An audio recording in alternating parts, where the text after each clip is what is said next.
Boa tarde. Que bom ver essa sala cheia tão cedo. Ari, muito obrigado, por mais essa oportunidade de estar aqui.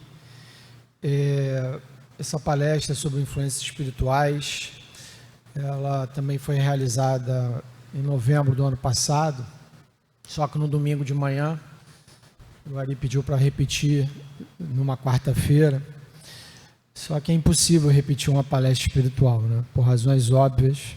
Por mais que se tente, ela sempre vai ser diferente, né? A psicosfera é diferente, o momento é diferente, a espiritualidade presente varia. Então, mesmo que a gente passe um vídeo da mesma coisa, ela é sempre um pouco diferente. E por que esse tema é importante, né? Esse tema de influenciação espiritual, numa casa espírita, como o Ari falou, é relevante porque a gente está acompanhado, sempre, né? Isso está dito claramente pela espiritualidade maior, no Livro dos Espíritos, em várias obras espíritas, né? A presença é massiva, os números, né, oscilam de 3 para 1, de 5 para 1, dependendo de que autor espírita a gente lê, mas para cada um de nós aqui encarnados, tem muita gente desencarnada à nossa volta, esse é o fato. Então a gente está falando de bilhões e bilhões de espíritos a todo momento, né, na psicosfera do planeta Terra, na crosta do planeta Terra. Alguns são bem intencionados, mas a maioria, como nós, são espíritos imperfeitos, buscando melhoria, buscando um crescimento, e às vezes não conseguem e recaem, como nós recaímos, em vícios, em dificuldades, etc. Quando a gente vai falar de uma questão como essa, né, é impossível não abordar essa pergunta, né? Se a gente assistir, sei lá, tiver essa capacidade, né, assistir 100 palestras espíritas sobre influenciação espiritual, sempre esse slide vai estar presente. Porque, obviamente, o Livro dos Espíritos, né, quando Kardec começou a fazer a compilação, né, das perguntas e respostas com a espiritualidade maior, é claro que grande número dessas perguntas envolveu e envolve a relação entre o mundo físico e o mundo espiritual. Claro, esse é o tema principal, é o eixo principal disso, né? Como é que essa convivência acontece, como é que essa relação se dá. Mas esse grupo de perguntas, que vai da pergunta 459 à pergunta 472, trata exatamente, bem especificamente, né, da questão da influenciação espiritual e como esses espíritos influem no nosso dia a dia. E a pergunta foi bem objetiva, né? A pergunta é: influem os espíritos em nossos pensamentos e atos? E a resposta também foi bem direta: muito mais do que imaginais, né? Influem a tal ponto que de ordinário aí significando quase sempre, né, são eles que vos dirigem. A gente deve lembrar que o Livro dos Espíritos foi escrito em francês, é uma língua latina, né? Kardec era francês, o português também é uma língua latina, e tanto no português quanto no francês, os dois verbos principais dessa pergunta e resposta, né, influir, né, e dirigir, tem 1 zilhão de significados e sinônimos. Eu fui procurar, me dei o trabalho de procurar. Em português, influir tem 36 sinônimos e 6 significados, eixos principais diferentes, e dirigir tem 38 sinônimos com 8 linhas de significado diferentes. Apesar de ser uma resposta aparentemente simples, direta, é claro que há nuances, tanto no teor dessa influência, quanto na questão de como esses espíritos nos dirigem. Dirigir pode ser conduzir, pode ser influenciar, pode ser dominar, pode ser governar, influir, né? Pode ser uma coisa sutil, como apenas intuir, como pode ser algo como penetrar e invadir. Mesmo em latim, o verbo influir, né, ele significa invadir em algumas conotações. Então, se a gente pode ser conduzido sutilmente ou intensamente, claro que isso depende de nós. E que presença vai fazer isso também depende de nós, né? E como é que os espíritos fazem isso, né? Quem tem um pouco de vivência em casa espírita, em trabalhos espíritas, ou já participou de algum tratamento, etc., vê que, mesmo numa sala bem escura, a menos que haja um médium de efeitos físicos e uma materialização real e concreta, ninguém vem segurar você pelo braço e puxar para algum lugar. Não é isso que acontece. A influenciação não é física. O espírito não vai te empurrar para algum lugar, não vai te impedir de entrar em algum lugar, não vai dobrar a sua vontade fisicamente. Então isso é feito sempre de forma sutil e através da energia do pensamento. Porque, como está no Evangelho segundo o Espiritismo, se a gente entende que a gente está imerso no fluido cósmico universal, não é? O fluido cósmico universal faz parte da consciência divina. Nós somos consciências imersas em consciências cada vez maiores, até chegar na consciência maior, divina. Esse fluido cósmico universal ele é o veículo perfeito para o pensamento. Então, como nós todos estamos nesse momento imersos nesse fluido, encarnados e desencarnados, é óbvio que o nosso pensamento ele ganha direção, força e pode chegar onde a gente quiser.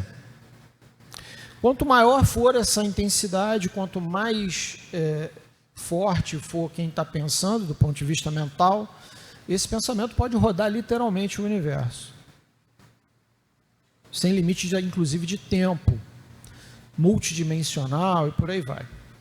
Então, a força do pensamento é muito intensa e é muito forte. E não importa se nós somos encarnados ou desencarnados no momento de pensar, o nosso pensamento tem direção, tem intensidade e tem alvo.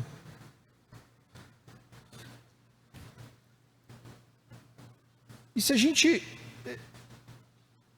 pensar que esse pensamento, né, sem trocadilho, vem em direção a nós, se mistura com os nossos, não é? E muitas vezes a gente não tem nem noção disso. Como é que a gente lida com essa situação? Eu li a pergunta 459. Na pergunta 460, Kardec perguntou assim: há pensamentos que nos sejam sugeridos? Os espíritos disseram o seguinte: a vossa alma é um espírito que pensa. No conjunto dos vossos pensamentos estão sempre a mistura dos nossos com os vossos.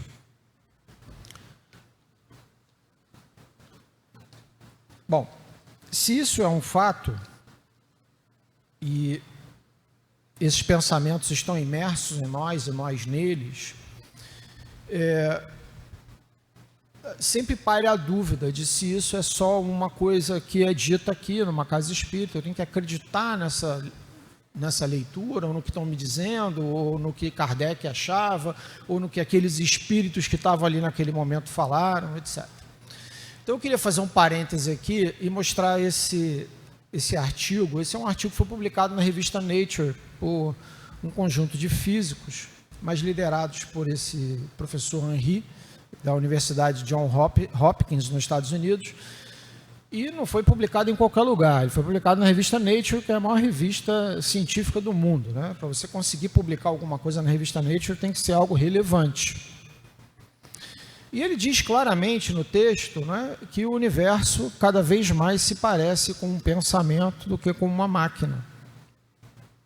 Desde que a física quântica, né, a mecânica quântica iniciou a partir dos experimentos de 1925 de partículas, onde ficou provado que as partículas uma hora se comportam como ondas, outra hora como matéria, a partir da nossa observação, do nosso foco, ficou claro que a matéria, né, não era algo como a gente imagina. Nós somos formados de energia coagulada. A matéria, então, passa a ser uma energia coagulada. E o pensamento constrói a realidade. É isso que esse artigo discute.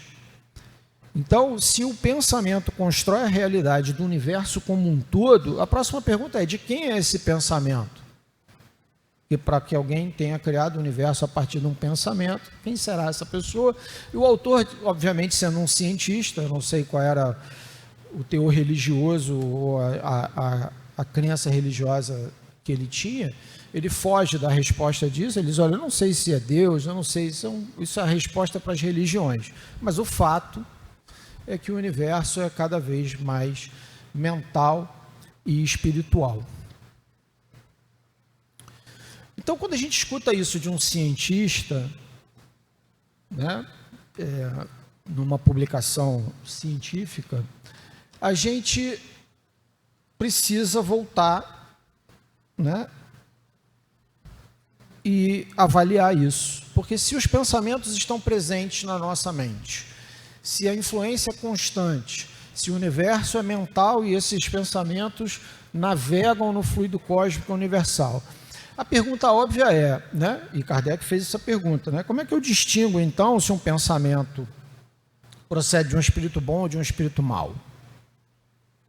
Se eu estou preocupado com isso, claro, bem entendido, né, se eu quero me alinhar numa vibração mais positiva.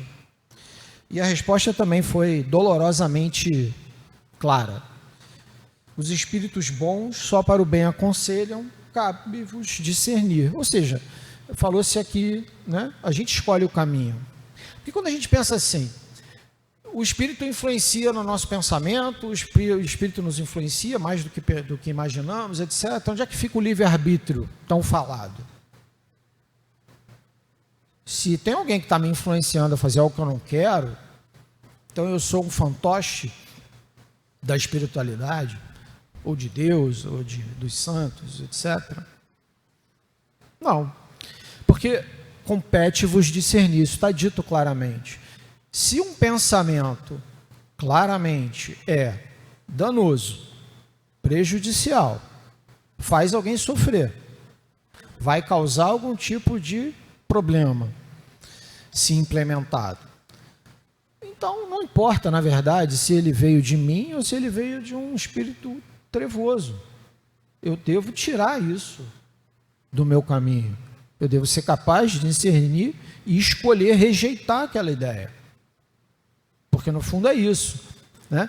Se eu não tenho a capacidade de perceber a influenciação, e a maioria de nós não tem essa capacidade, né? Muitos médios também não têm essa capacidade, muitas vezes, de perceber que estão sendo obsidiados. Porque nem sempre é fácil.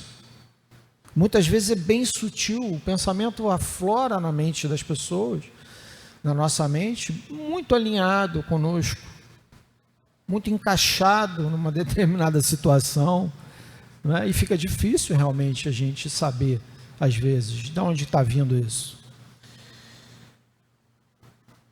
E, obviamente, que o objetivo, sempre que o pensamento é um pensamento danoso a alguém, ou que nos vai causar algum tipo de confusão e dificuldade, é obviamente que o objetivo maior, também como disse a espiritualidade a Kardec, é nos afastar de Deus. Esse é o objetivo final, não é?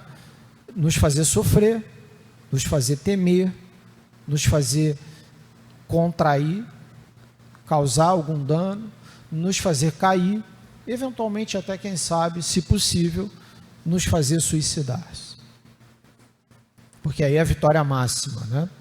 É fazer com que essa alma caia ao ponto de cometer contra a própria vida um ato impensável. Mas entendam, espírito nenhum vai empurrar você na frente de um ônibus. Espírito nenhum vai abrir a janela para a pessoa pular.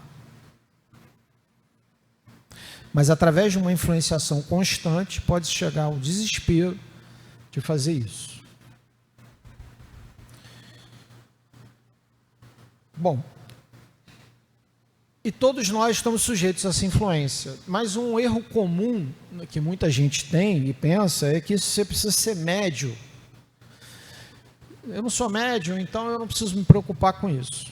Ao contrário, né? Quanto mais inocente a gente está nessa situação da influenciação espiritual, quanto mais ignorante desse fato a gente é, menos defesa a gente tem e mais fácil é a gente cair nas eventuais armadilhas. E não serve de argumento dizer, mas eu não sabia.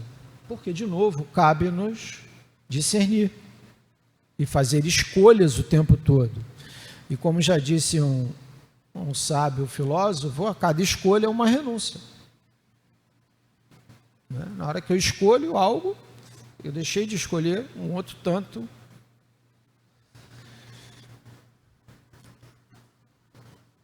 E um exemplo bem claro disso, né, de que você não precisa ser médium, é a influenciação, que é positiva nesse caso, que acontece muitas vezes com cientistas, com médicos, com pessoas, inclusive, que nem acreditam em nada. Né? Na pergunta 462 dessa mesma sequência, Kardec perguntou sobre as pessoas ultra inteligentes, os cientistas, se eles têm as ideias por si próprios ou se são influenciados. E os espíritos disseram que muitas vezes são sim influenciados. E a escolha de quem eles vão influenciar baseia-se na inteligência dessa pessoa, na capacidade de pegar aquela ideia e desenvolvê-la, mas também na capacidade, olha que interessante, de distribuir isso para a humanidade. Mérito. Então, existem 3 casos assim, bastante conhecidos em ciência. Um deles é o da tabela periódica dos elementos, né? Que foi desenvolvida por um químico russo chamado Mendeleev, Dmitry Mendeleev. Era quase impossível no início do século XX que se organizassem os elementos químicos de uma forma coerente, que se pudesse, como é ali, numa folha de papel, você olhar tudo que tinha de elementos e entender o papel de cada um, onde cada um se posicionava, que tipo de reações químicas seriam capazes, etc, etc, etc, etc. Então, haviam vários grupos pesquisando isso, cada um com uma ideia, cada um com o seu conjunto de informações, e muitas vezes algumas eram certas, outras nem tanto, e a coisa estagnava, e a química não conseguia adiante. E pela química não conseguir adiante, por falta dessas informações, obviamente que isso criava um gargalo importante em várias outras, né, necessidades que haviam na época, e que hoje são tão comuns no nosso dia a dia. Mendeleev gostava de jogar paciência, e ele, obviamente, sendo na Rússia, ele viajava muito de trem, e numa dessas viagens ele dormiu e sonhou com um jogo de paciência, que eram, na verdade, cartas com os elementos químicos distribuídos de determinada forma. E quando ele acordou, essa imagem estava impressa na mente dele, e era exatamente a tabela periódica, praticamente como é hoje, porque ainda não haviam alguns elementos que foram descobertos depois. E ela é tão perfeita que mesmo aquilo que foi inventado em laboratório se encaixa na tabela periódica, é capaz de prever qualquer elemento que a gente possa vir a descobrir no universo. E a partir de uma folha você consegue entender como é que isso tudo funciona. E isso abriu a possibilidade para a química moderna, para a engenharia moderna, para a bioquímica moderna, para a genética, para uma série de outras ciências. Um outro gargalo importante é aquele do anel de benzeno, que tem ali uma serpente. Auguste Kekulé, também num sonho, conseguiu enxergar o anel de benzeno, que era um paradigma em química orgânica, porque ninguém conseguia entender como é que os átomos de carbono, uma hora tinham 4 valências, outra hora tinham 3 valências. Isso impossibilitava que isso fosse adiante. E ele sonhou com esse Ouroboro, que é um símbolo alquímico, que é uma serpente comendo o próprio rabo, e quando acordou, essa serpente magicamente virou essa imagem do anel de benzeno na cabeça dele. E a partir dali, toda a química orgânica pôde seguir adiante. O terceiro, que tem a foto ali, é um matemático hindu chamado Ramanujan, criado praticamente na rua. Ele era muito pobre na Índia. Tem um filme na Netflix, chama-se O Homem que Viu o Infinito, quem tiver curiosidade de conhecer sobre Ramanujan. E ele descobriu um livro na rua, ele era quase analfabeto, ele achou um lixo, no lixo, acho um livro, de matemática básica, e dali ele aprendeu a ler e escrever e os primórdios da matemática. A partir daí ele começou a sonhar com a deusa Mahalakshmi, com a deusa Namagiri, e ela passava para ele fórmulas matemáticas cada vez mais complexas que ele escrevia a giz num templo abandonado, porque ele não tinha dinheiro nem para comprar papel, nem um caderno. À medida que ele foi crescendo, essas fórmulas foram preenchendo 4 ou 5 cadernos que revolucionaram a matemática mundial. Ele ganhou uma bolsa de estudo em Cambridge, e um desses cadernos hoje tem fórmulas que permitem que a gente comece a entender a física dos buracos negros. Naquela época nem existia buraco negro do ponto de vista da ciência, mas as fórmulas estavam nos cadernos de Ramanujan. Bom, se isso não é influenciação espiritual, eu não sei o que é. Então, se essa influência ela é positiva ou negativa, a gente pode inverter aquele ditado, né? Dize-me quem és, que eu te direi com quem andas. Porque essa influência ela é baseada na nossa própria atitude mental. Os nossos pensamentos, nossos sentimentos, nossos atos nos tornam simpáticos a alguns espíritos. Esses espíritos podem ser bons ou não. E a decisão não é deles, na verdade, é nossa, porque é baseado nas nossas escolhas diárias. Nosso irmão aqui falou muito bem. As escolhas são diárias. A cada oportunidade, a cada desafio, a cada conflito, a cada discussão, a cada, enfim, momento em que a nossa boa índole é testada, né? A gente faz escolhas. Essa imagem simboliza um encontro de Chico Xavier com Emmanuel, lá no açude, né? Em Pedro Leopoldo. E simboliza exatamente isso, um mentor espiritual, né? Um espírito claramente de segunda ordem, né? Como é Emmanuel, com outro espírito de segunda ordem, que claramente é Chico Xavier, a gente pode falar isso sem medo de errar. E caracterizam uma influência tão positiva em que a gente conquista a atração de um mentor espiritual. Alguém que vai nos ajudar numa encarnação muito importante, eventualmente missionária, como foi o caso do Chico Xavier. Então, a gente usa a palavra professor, mentor, coach, tudo isso como se fosse uma coisa só. Sinônimos, mas na verdade não são, né? A diferença entre um mentor e um coach, para usar uma palavra da moda, ou um professor, é que o professor, ele absorve um conteúdo, né? Pode ser uma pessoa genial, inteligentíssima, pode ser um palestrante que está aqui, absorveu um conteúdo e está passando para vocês, como é o caso agora. Essa passagem, ela é linear, ou seja, eu absorvi um conteúdo e estou passando para vocês, didaticamente. O mentor não é isso. O mentor ele vai passar para o mentorado, para aquela pessoa que ele vai ajudar e auxiliar, a sua própria experiência de vida. E através dessa experiência ele vai indicar um caminho que ele percorreu anteriormente. Então a diferença de um mentor é essa. O mentor já fez aquilo que ele está dizendo para você fazer. O mentor já fez aquilo que ele está dizendo para você não fazer.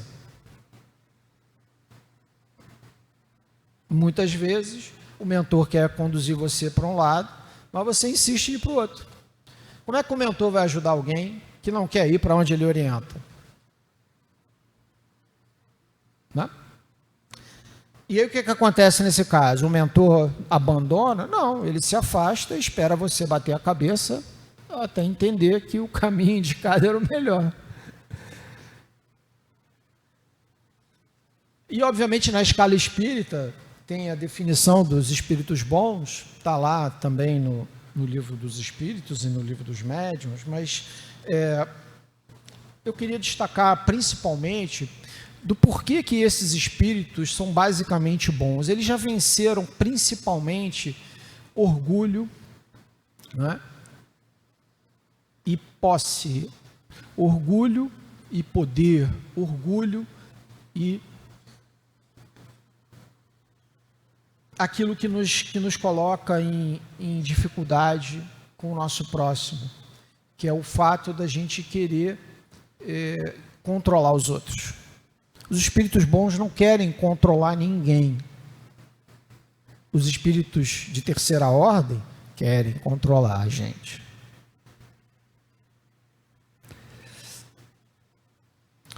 E de que forma isso tudo acontece, né? Nós temos uma coisa que André Luiz chama de desejo central, né? Se você for ler, isso está no livro Ação e Reação.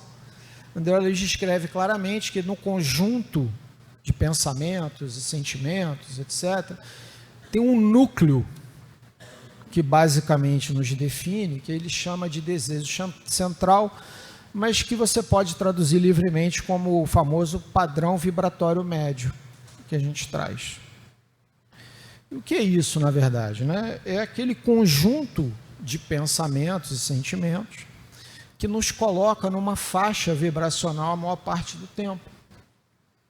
Ninguém é mal o tempo todo, ninguém é bom o tempo todo, ninguém é feliz o tempo todo, ninguém é triste o tempo todo.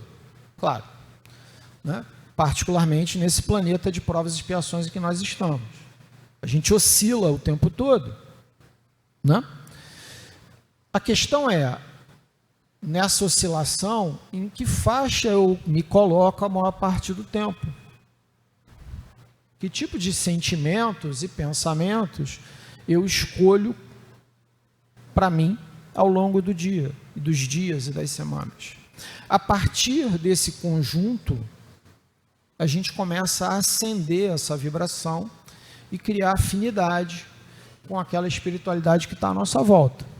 Se, obviamente, você está na escala mais inferior do gráfico, né, com pensamentos mais negativos, a gente vai ascender para quem? Para quem tem afinidade com isso. E se você navega muito mais na faixa mais positiva desses pensamentos, a gente começa a ficar simpático para uma espiritualidade, digamos assim, melhor.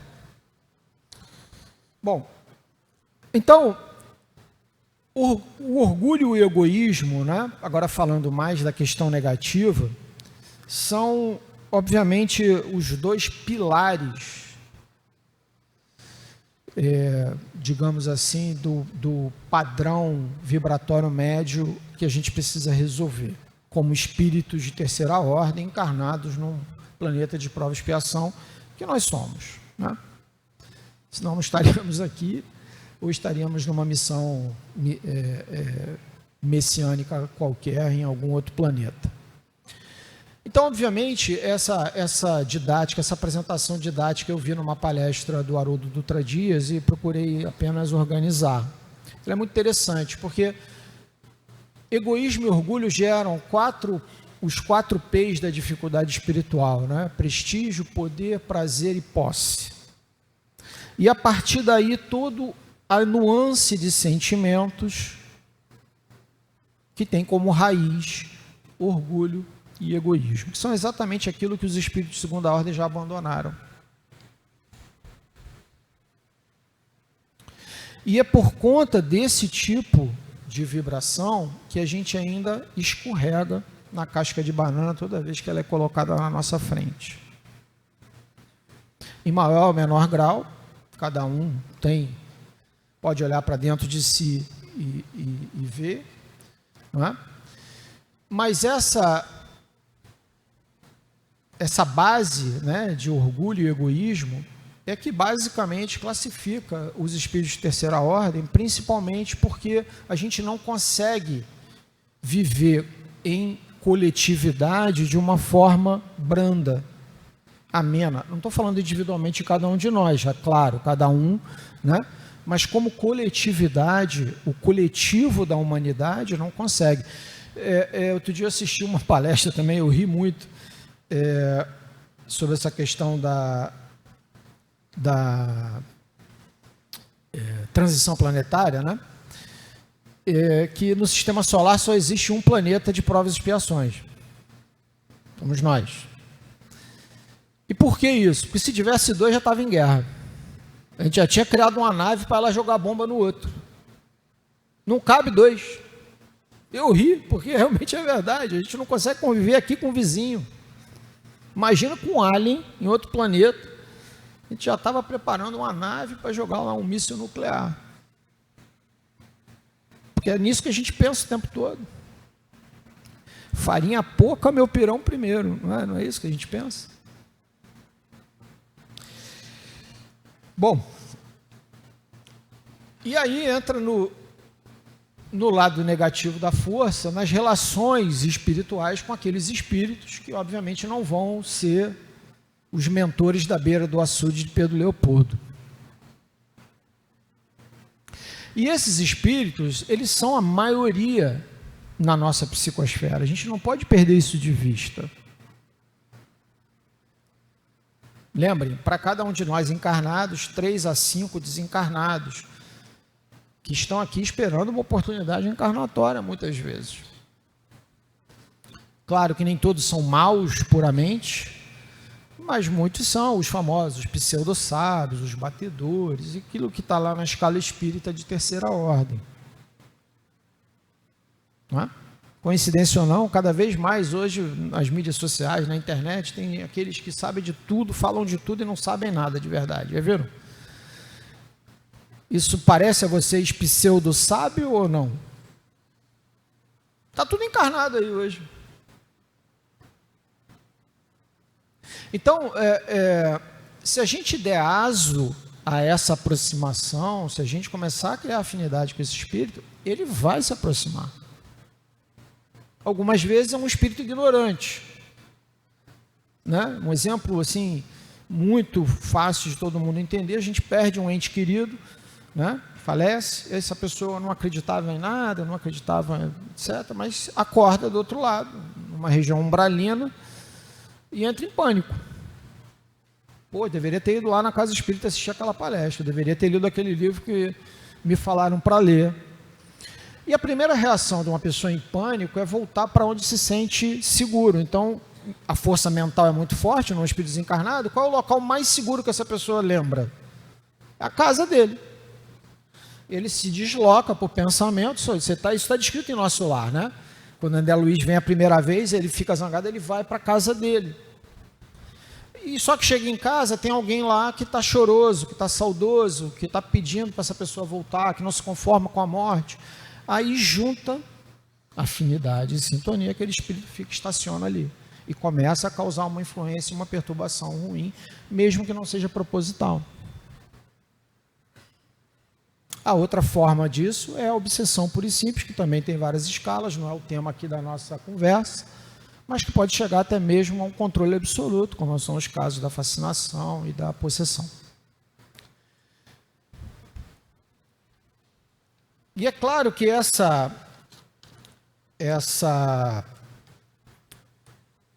influenciação, né, de um obsessor, ela nunca é gritante de início, ela não é aquela coisa para te assustar.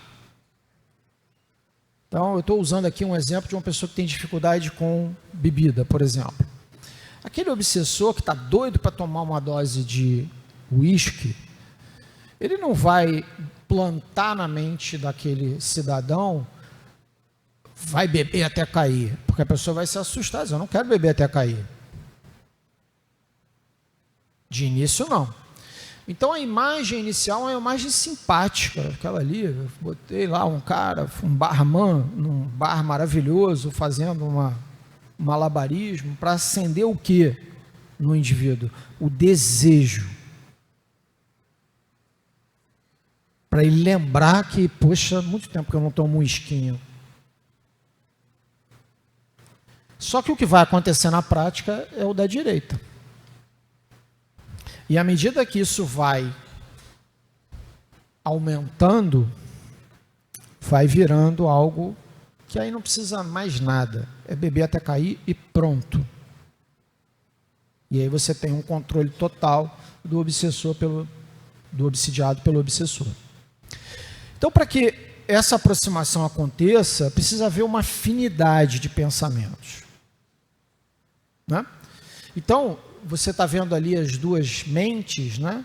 Os elementos básicos estão presentes dos dois lados. Isso quer dizer afinidade. Então, não é que eu penso em matar alguém o tempo todo, mas eu sou uma pessoa que gosta de brigar por qualquer coisa. Eu sou uma pessoa que fico disputando queda de braço sempre que eu tenho oportunidade, né? Eu gosto de andar armado, etc, etc, etc, etc. Então, aquele espírito que está doido para arrumar uma confusão, ele vai colar em mim, porque ali tem as bases do que ele precisa para que eu mate alguém. Porque é uma afinidade de pensamento, de desejo, etc. E chega uma hora que essa afinidade se alinha perfeitamente e vira uma sintonia. E aí é muito difícil de você se libertar disso.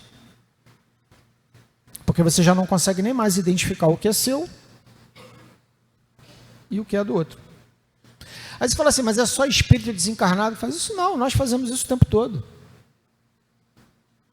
Nós influenciamos os outros o tempo todo. Nós somos influenciados o tempo todo. Nós nos sintonizamos o tempo todo. E quando a gente fala de influenciação espiritual, a gente não pode esquecer que nós somos espíritos encarnados. Então, tudo que acontece no mundo espiritual acontece aqui.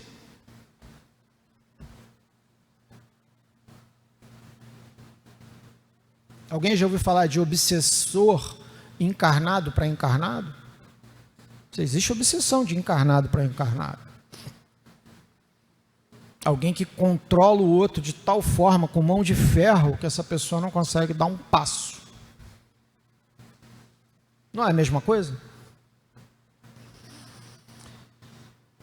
Então, baseado nisso tudo, eu acho que vale a reflexão. Onde é que andam os meus pensamentos? Qual o teor dos meus pensamentos? Aonde eu me alimento? Que livros eu leio?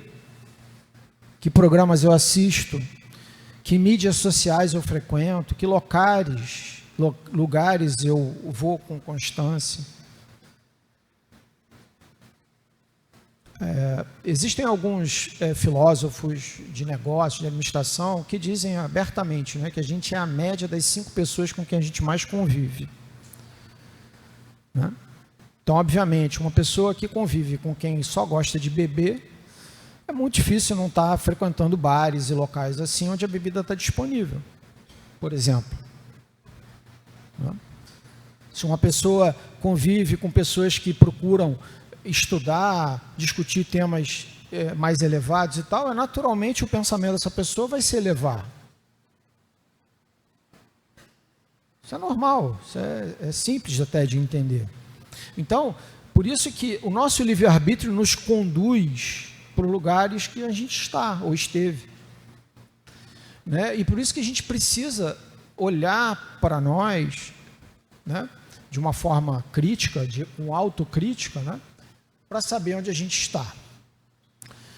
E a gente sabe, né, isso também é dado científico, né, de que o nosso coração emite um campo eletromagnético que é projetado até 3 metros a partir de nós. E ele é 5.000 vezes mais potente do campo eletromagnético do cérebro. E já se sabe também que quando você muda o seu humor, o perfil eletromagnético desse gráfico muda. Então você não precisa entender o gráfico, mas você vê claramente que o gráfico do amor é diferente do gráfico da raiva. Ou seja, o nosso coração emite um QR Code emocional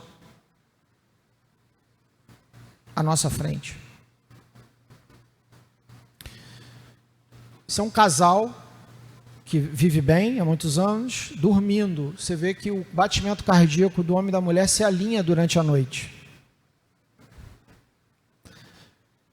Funciona com o garoto e o seu cachorro. Na hora que o garoto projeta amor no cachorro, os batimentos cardíacos se alinham. Funciona com o cavalo. Isso é biológico, é biofísico.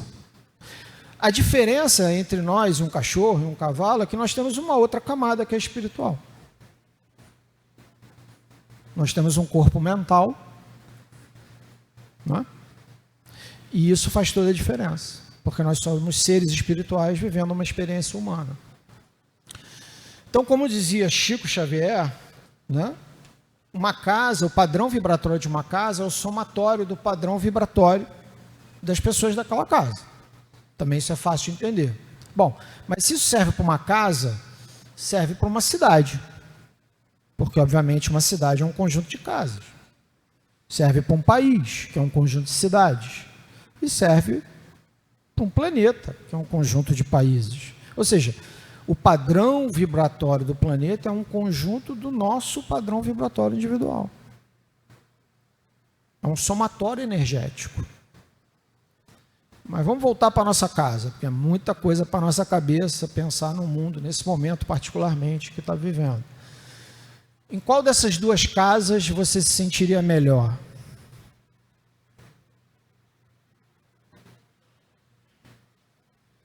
Que tipo de espírito seria atraído para cada uma dessas casas? Que tipo de espírito gostaria de permanecer ali por um tempão? As pessoas chegam aqui muitas vezes, né, na sala 3, é muito comum isso, a pessoa fala assim, nossa, tem um obsessor na minha casa, o que eu faço? Ué, como é que ele foi para sua casa? A primeira pergunta, por que ele foi? Mas a pergunta mais importante é por que ele fica lá? Essa ninguém faz. Por que ele se tornou um lugar atrativo e aprazível para um espírito de baixa vibração? Porque a gente precisa mudar o comportamento, o pensamento, as atitudes. Se ele não consegue criar afinidade e sintonia, o que ele vai fazer ali? Nada, ele vai procurar outro. E por isso que os espíritos nos dizem, qual é a melhor forma de se lidar com isso? Fé em Deus, mude comportamento e se associe com as pessoas certas.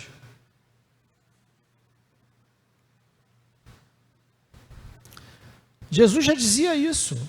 O que contamina o homem é o que sai da boca, não é o que entra pela boca. E o que sai da boca vem do coração. A gente tem esse ditado, né? A boca fala o que o coração está cheio.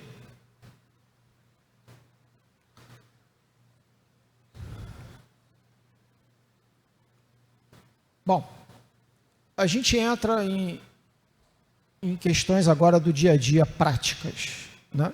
Existem programas de televisão, esse é um tipo de programa tecnicamente conhecido como jornalismo policial. O cidadão sai do trabalho, cansado, já foi pressionado pelo chefe, já brigou com o cliente, entra num ônibus lotado, pega o celular, bota o fone de ouvido e se conecta a esses programas. E vai para casa. Com que espírito esse cidadão vai chegar em casa? A dona de casa, e desculpem usar esses padrões de gênero, né, tal, mas quem está lá em casa fazendo a comida, seja o homem, seja a mulher, liga a televisão na hora que está fazendo o jantar para os filhos, para assistir isso. Que energia vai para a comida que está sendo feita?